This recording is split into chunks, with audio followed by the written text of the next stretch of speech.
Okay, I think we can start now. It's almost 3. So hello everyone. I'm Loic Castel. I'm the lead pen tester of the penetration testing team at SSL 24/7, and I lead a team of about 10 engineers dedicated to their field. So as we are penetration tester. We are also doing research, spending a bit of time doing research and continuous improvement. And we've stumbled upon the IoT subject, which we think is very interesting because it brings new perspective and new exotics environments. So technically, it has several advantages. And yeah. I think this is an interesting topic. In that presentation, we'll focus on the IoT dedicated to healthcare, which is a bit more specific than standard IoT. And the goal basically is for us to show you our results to be able to compare the security level of IoT, healthcare IoT, compared to standard IoT and compared to standard IT.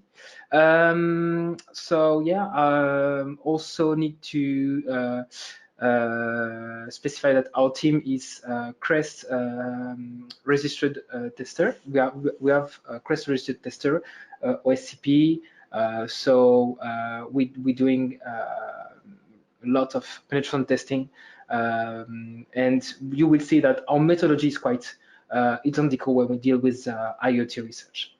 So slides are going to be sent later, and you will have time to read them later if it needs. So I'm gonna let's start with the agenda. Okay, we're gonna go really quick on explaining the healthcare IoT security overview, our methodology, what we did, why we did the research, and what we used.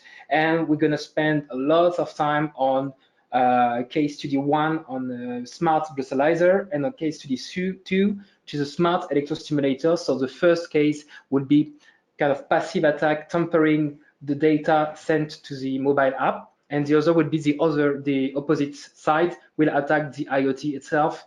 And yeah, you will see for the demonstration.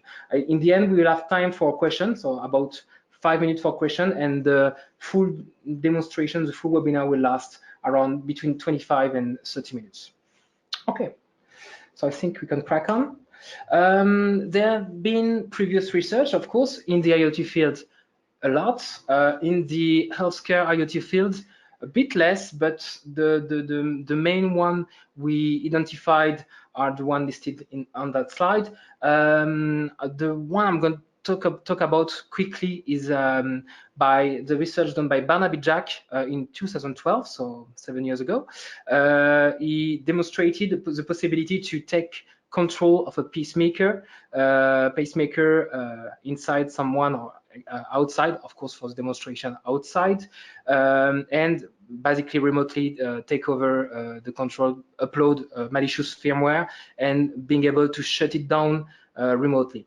It was actually used in a TV show named Broken Hearts, and Jack did a blog post about it, stating that his demonstration was even simpler than the one they implemented into the TV show, just showing that it was not that complicated, but knowing the criticality of this kind of application, this is a bit. I'm scared of all that. Okay. So what are the risks? Talking about risk. The IoTs nowadays, they bring a lot of stuff, lots of new functionalities, but they also bring lots of new risks that are not meant for standard objects. I didn't took time to introduce IoT, but you obviously know what it is. So if you take a toothbrush, for instance, you add smart in front of the name of the object, and it becomes a smart object, meaning it's connected to your mobile phone, for instance, and you're able to remotely interact with it. So the risks are mainly confidentiality, integrity, and availability. So data theft, the data manipulated by the IoT or by mobile app or stored on the cloud. Integrity loss. So there are a lot of action that you can do within IoT, different various actions. And if an attacker is able to tamper with that, it could mean integrity loss. And denial of service. So maybe you've heard of the botnet called Mirai. So it's one of the many botnets made of IoTs, but it's, I think, the most famous one, made of more than 1 million devices. So using each an individual internet connection, so making lots of damages. When you translate all these risks to the medical field, to the healthcare field, you get medical data theft, personal health records theft. For your information, on the dark web, you can buy credit card number for about £10. A full medical health records is sold for about £100. So there is a market for that. Integrity loss on IoT, doing standard measures, standard health measures. You can do insurance fraud, sending fake data, modified data to the insurance company. The risks are data manipulation and critical medical tampering, as we've seen, that could lead to the worst possibility would be death. And denial of service, the risks are the same as standard IoT. But if you're able to remotely shut down a device like the pacemaker, like for the presentation of Barnaby Jack, it could also bring the worst possible risk. Okay, so a quick one about our methodology. So we bought about 10 devices on Amazon for a budget of £100 for each object. Top. Here is a list of images of a few we analyzed and a few we identified critical vulnerability on it. And here is a picture. And basically what we did was analyze each object and get as much possible as findings. To get us the possibility to classify each object depending on their security level. And the most critical findings, we exploited them and created demonstration that will show in the end of the presentation or in the middle. How do we assess an IoT security? So we're pen tester. Our main job is pen testing. So when we do pen test, we follow strict methodologies that could be synthesized really quickly into discovery phase, mapping phase, intrusion, and exploitation phase, where we exploit the vulnerability. This is kind of the same for the IoT assessments, except that in the discovery phase, we get information about the vendor, about the data sheets, about the mobile app. Yeah, basically any information we can gather that could help us assess the object. Then there is a mapping phase. So mapping phase is poking around the object on Bluetooth, Wi-Fi, Zigbee, ND protocol, but also on the hardware side. So not doing attack yet, but identifying what components are used, what chipset, so on, and also on the mobile application side. And intrusion phase, we do try to find vulnerability on the communication protocols, on the mobile app, on the IoT itself, hardware attacks, and then once we have something, once we have a finding, we try to exploit them in the last phase. Really quick one about the results obtained. So this is not the goal of the presentation. The goal is to show you live attacks on two devices, the breathalyzer and the electrostimulator. But on each device we audited, there was never any use of encryption beside the one used on the Bluetooth, mainly in BLE, which we show you is not sufficient, or used poor or no authentication at all between the app of the device. So beside the one implemented with Bluetooth. almost all devices did not protect their mobile application codes, obfuscation, which helps protecting against attacker understanding what they do. And yeah, sensitive information. So basically, we're talking about healthcare IoTs. So they store sensitive information because they are patient data. Then almost never stored securely on the device, meaning that if you get your mobile phone to be stolen, someone may be able to get the result back. Or maybe could think of side app attacks, one app, malicious app, trying to steal data from other one. Yeah, let's go talk about the case studies. So I'm gonna first, for each object, I'm gonna introduce what they do, how they're used, and then how we were able to attack them, and yeah, the main findings. So the breathalyzer is meant to take alcohol measures, alcohol level measures. So it's quite straightforward. Its use, you pair it with the mobile app, then you ask the mobile app asks the device to start it, to preheat it.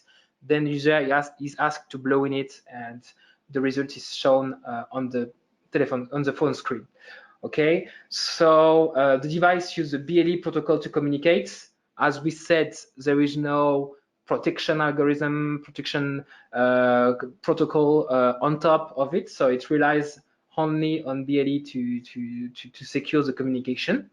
And it's bi-directional communication, so the mobile app asks the IoT to do something, then the IoT says that it has done this thing and asks for something else, and so on.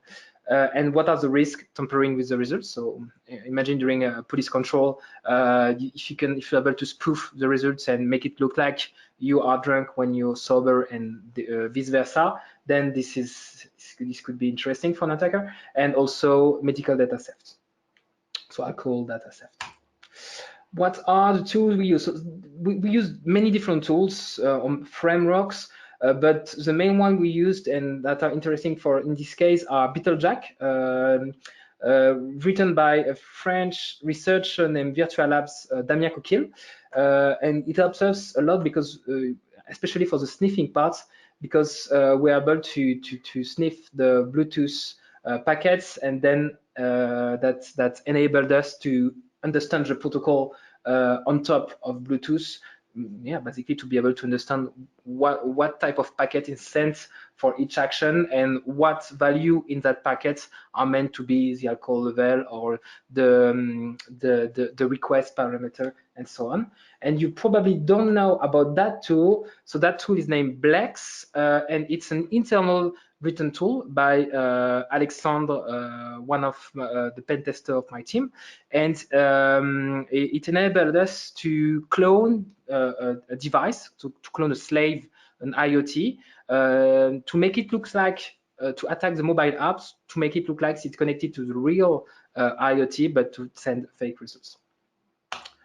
Okay, so what was our methodology when we tackled this breathalyzer? First, understand how the device speaks to the master on top of Bluetooth. Find a way to sniff, hijack the communication, and once everything is known, clone the device, jam the existing communication between the legacy app and the IoT, and yield fake results on the mobile phone screen. What was the result of our methodology? So BLE. The protocol on top of BLE is in clear text, so no need to play with encryption or something. So this enabled us to first see the data firsthand, and also to tamper with it easily. Sniffing is possible through BeetleJack, but not hijacking for some reasons. Even though hijacking is supported by BeetleJack, it did not work on that device. But anyway, it's possible to jam the signal, and it's possible to jam the signal and take over, basically. And and then cloning the device. So scan the device for all its services, like when you're doing a network scan with Nmap on the TCP stack, you can do the same thing with Bluetooth, scan what services are offered by the IoT, just get the results in, create a file that you feed to Blex, which is our tool, and we can then fake and clone a device. I think this time for the live demonstration. So we have pre-recorded the demonstration for many reasons. The first one is that when you do live demonstration, full live demonstration, it takes time. So we don't want to waste your time probably manipulating. And it's easier for me to talk as well around the video instead of doing manipulating on one side and talking after that. So it's more fluent. And yeah. So let's start. Here is I'm just going to explain the layout really quickly. So on the right, there is a mobile app, okay, the victim. On the upper left, there is the video with the breathalyzer, Raspberry Pi, which is used for our attack. So we are connecting, actually, the attacker is connected to the Raspberry Pi. And there is a microbit here just to show you how it goes. And because, yeah, we have used BitterJack for the attack. So, and on the lower left, there is our attacker shell terminal. Okay, so we are jamming the signal now. We see that we won't touch the breathalyzer at all. Okay, so the user is having his connection jammed, so he's scanning for new devices. We'll create one with Blex. We see, okay, we have cloned the device by selecting the name of the device that we've recorded by scanning it, and then we've created it. The mobile app immediately sees it, and yeah, this is a kind of authentication that is done for BLE, so 6-0.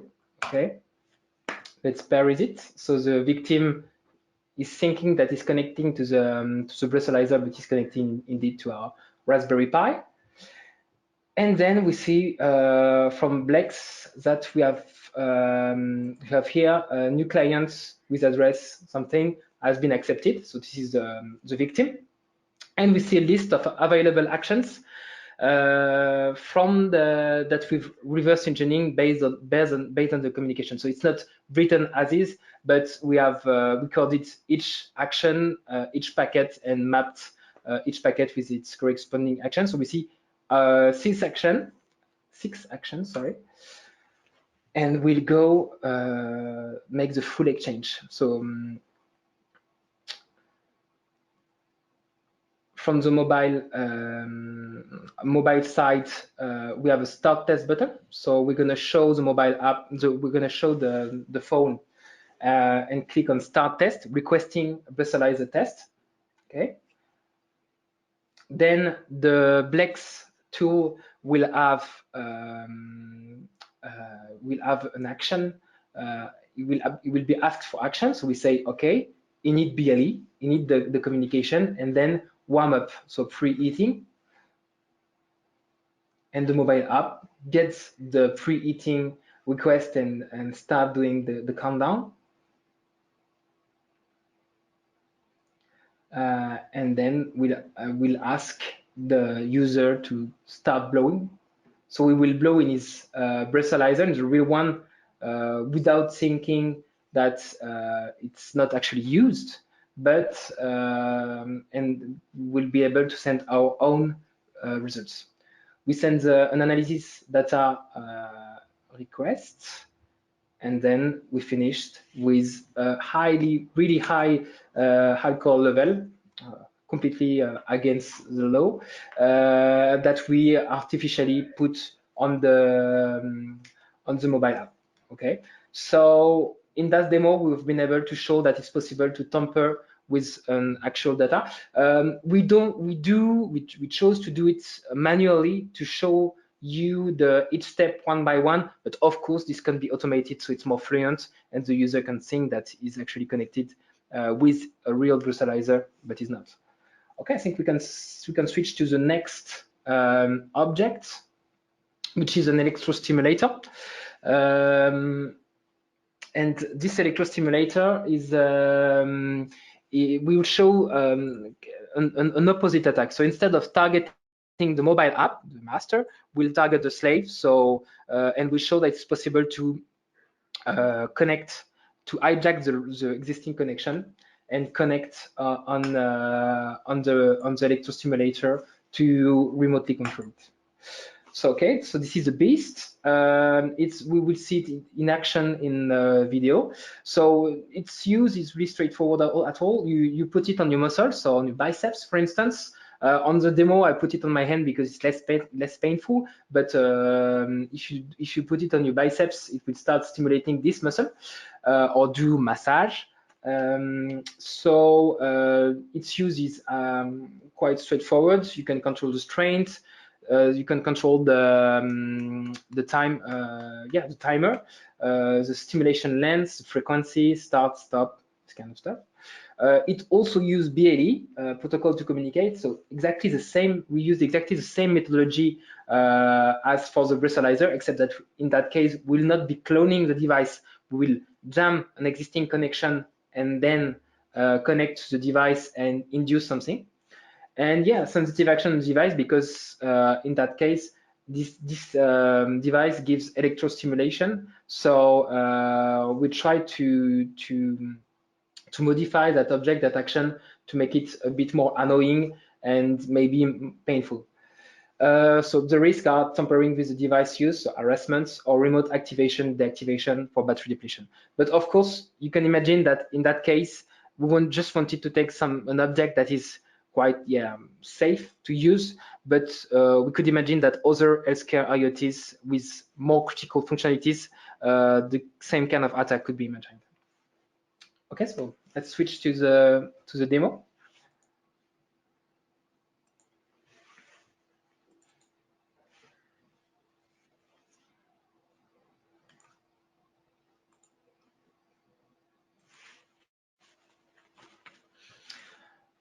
All right. See, you can see the screen. So the layout is kind of the same. Mobile app on the right, the object on my hands, and this is a microbit cluster regarding the use of BetaJack, but we will not use it here. So we've called the tool châtaigne, which means chestnut, but in French it also means electric discharge. So you will see why. We show the use of the standards application. So you set up a specific type of massage, type of stimulation. You change the strength to from 1 to 10 on a 1 to 10 scale. You configure the time you want the stimulation to last. So top maximum is 15 minutes. In that case, it's 9 minutes. So in that case, we connected to the device, and yeah, we can see that at the 10 level, it's already high, and my hands start moving because it's getting annoying a bit. And yeah, we'll simulate what happens when we jam the signal and basically take over. So now the communication between the mobile app and the electrostimulator is no more, does not exist anymore, and we will see that we are gonna. So I need my hand to type my password. Sorry. Okay, I'm just gonna pause really quickly because it actually goes really fast. Okay, so we can see here that it scans for the discovery protocol of BLE. So BLE has two modes, discovery mode and connected mode. Since the electrostimulator is disconnected from the mobile app, it now looks for other masters. And we can see that, okay, we found it based on its address and its functionalities. Okay, it found it. Then it's gonna send 8 commands that we've reverse engineered, understanding the protocol, and then it burst. And yeah, it actually is painful in the end, but on the biceps, it's really awful. We did it. We did not have problem finding guinea pigs at the beginning of the research. In the end, nobody wanted to be guinea pigs for that, or they put it on the end or a part which is not painful. Okay, so in that part, we've seen that interesting parts. If there are, I don't know, 5 or 10 of this device in the area, it will send a discharge to all of them at the same time. So this is actually possible. Okay, we can switch back to the conclusion. I think it's been 25 minutes, so we're gonna go really quickly with the conclusions for you to have time for a bit of question round. You can start typing your question now on the question part of the GoToWebinar clients, and I will start answering them in the orders. So yeah, conclusion slides. Of course, the countermeasures exist to avoid these risks. So implement systematic encryption on top of Bluetooth BLE, because relying on that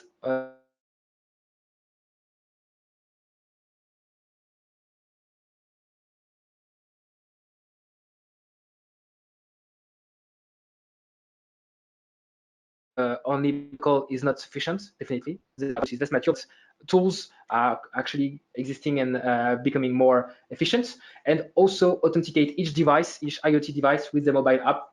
With certificates, I won't say no, because yeah, we are SSL 24/7. Our main activity is selling certificates, but yeah, there are other ways as well. But yeah, just the idea is to authenticate each device, so it's not possible to rely on 6.0 to authenticate each device.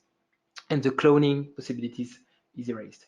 In the future, interesting to mention that the next Bluetooth version, the next BLE version, will increase the radio frequency range up to 10 to 20 times what's the last versions, okay, 4.2.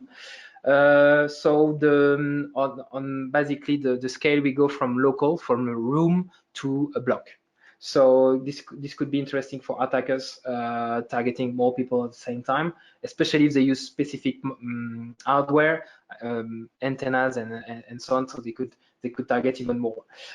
Connected medical device. When we started the research, we thought that it was, yeah, you can buy this kind of thing on Amazon and only individuals use it. But after speaking to many hospital professionals and private clinic, they're actually people implementing programs to replace standard measure object, medical object, by connected object. So it can be smoother for the medical analysis.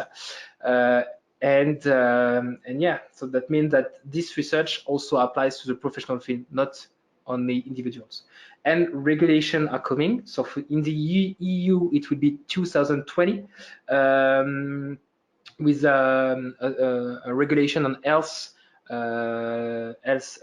objects generally, but also smart connected objects with strict specification on the security level. And in the US as well, measures are coming.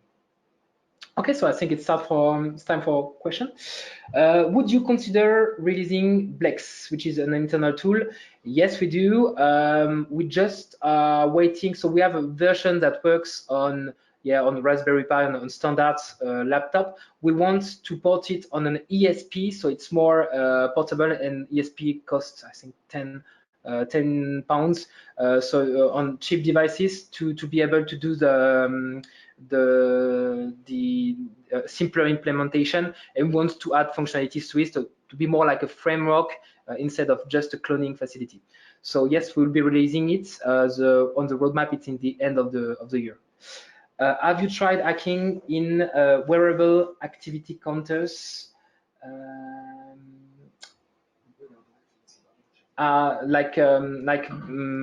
Smart. We actually bought a really cheap one on Amazon. I think it was 30 euros, and yeah, but we were only able to gather the data about contacts, SMS, this kind of thing, but it did not do health measures. So I don't know if it's related to this research, but what we did with the smartwatch, we can probably do it with a wearable like Fitbit object. And in the past, I know that there have been research on Fitbit, for instance, that is publicly was publicly announced. Another question: is that also at risk? And how can we? Okay, so is that also a risk? And how can we encrypt such device both online? And how can we check if there is encryption? So from the same person. So the way to check if there is encryption is, so maybe it will be stated on the website but yeah, you only believe what you see with your eyes. So yeah, the idea, I think the easiest way is to use your mobile phone to put it in development mode. And there is a feature that allows to capture Bluetooth traffic and export it to Wireshark, so you can start watching what Bluetooth packets flows between your IoT object and your phone. And then you can see if it's encrypted. If you start to see readable text or readable value, you can infer that it's not encrypted. And how can we encrypt? Each vendor needs to use either a specific framework made for that or implement their own encryption based on standard algorithms. So don't invent your own crypto, but instead use legacy one, a mature one, RSA. For the symmetric encryption, use AES, and yeah, don't do your own crypto, but implement encryption on top of each BLE. Are Chinese brands such as Huawei or Xiaomi Band 3 or upcoming Band 4 more at risk? I guess compared to other vendors, I wouldn't say. We actually didn't compare based on the nationality of the vendor, but I know that the research has been published on Xiaomi material, whether it be the band, whether it be the scooter, and there have been vulnerability disclosed publicly around Xiaomi. Okay. Thank you very much for your question and your attention. I think it's time to end that webinar. What can I say? There will be a new upcoming webinar in the same idea, meaning showing added value, showing research, and it will be in the end of July, beginning of August, the next webinar, and you will receive a mail regarding that announce. So thank you for listening and have a good afternoon.